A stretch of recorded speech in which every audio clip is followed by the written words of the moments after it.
dis donc, Oui, Jérémy, qu'y a-t-il? j'aimerais bien retourner dans le passé pour voir l'aventure du cinéma. Mais bien sûr, Jérémy, pas de problème. Tire sur mon doigt.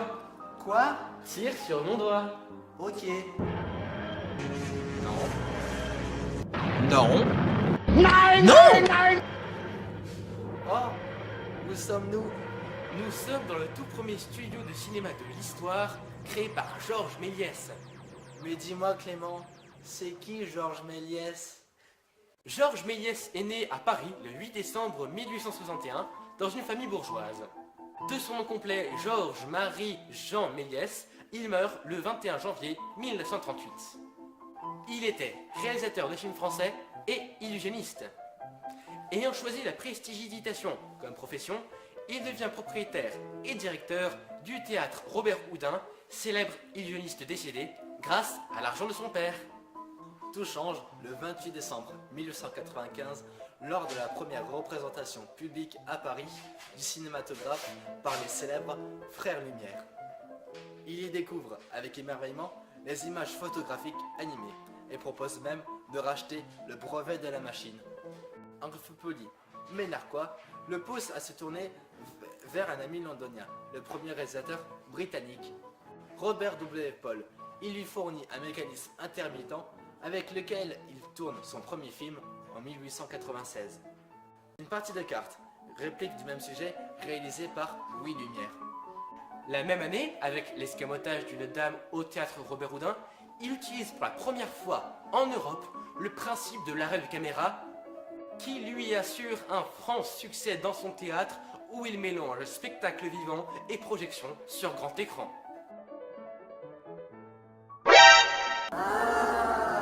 Il fait alors de ses tableaux, c'est ainsi qu'il appelle ses films, un nouveau monde illusoire et féerique.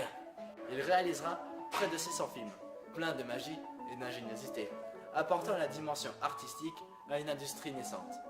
Son œuvre la plus connue, et je suis sûr que vous avez tous vu ces images, est son film Le Voyage dans la Lune, premier film de science-fiction de l'histoire dont Méliès fut réalisateur, scénariste et producteur. Ce film lui donna une renommée mondiale, mais malheureusement il finit ruiné, et nous n'expliquerons pas pourquoi dans cette vidéo. Georges Méliès est considéré comme l'un des principaux créateurs des premiers trucages du cinéma. Les fondus, les grossissements et rapetissements des personnages. Dès 1897, il crée le premier studio de cinéma du monde, dans le sens d'un atelier complet de prise de vue uniquement créé pour la réalisation de films destinés à être projetés en grand public.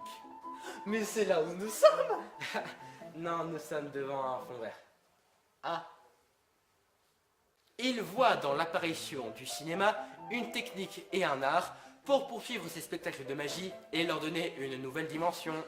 Les conceptions fantaisistes, comiques ou fantastiques, voire même artistiques, qui se pressaient en foule dans mon imagination, trouvaient, grâce à lui, le moyen de se réaliser.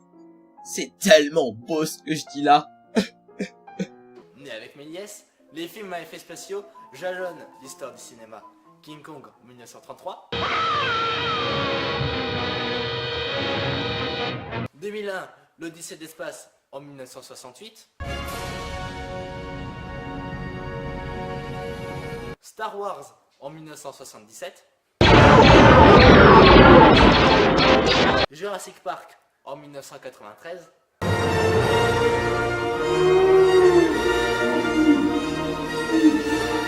Avatar en 2009, etc.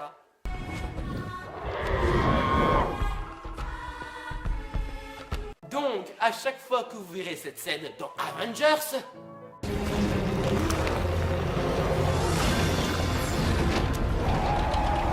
dites-vous que tout est parti de ça.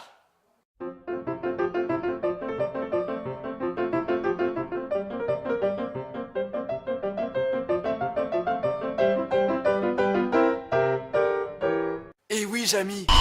Nous avons donc choisi cette forme de présentation, le fond vert, car il s'agit d'une évolution de l'invention de Georges Méliès, l'incrustation. Mais c'est pas un fond vert, on est vraiment dans le passé! Nous avons donc fini cette présentation de Georges Méliès et expliqué ce qu'il a apporté à l'invention du cinéma, les effets spéciaux modernes. C'était génial, ce voyage temporel extrêmement mal fait. Merci. Bon, maintenant on rentre comment? Ah, je sais pas. Je t'avais dit que j'étais une mauvaise idée ces voyages.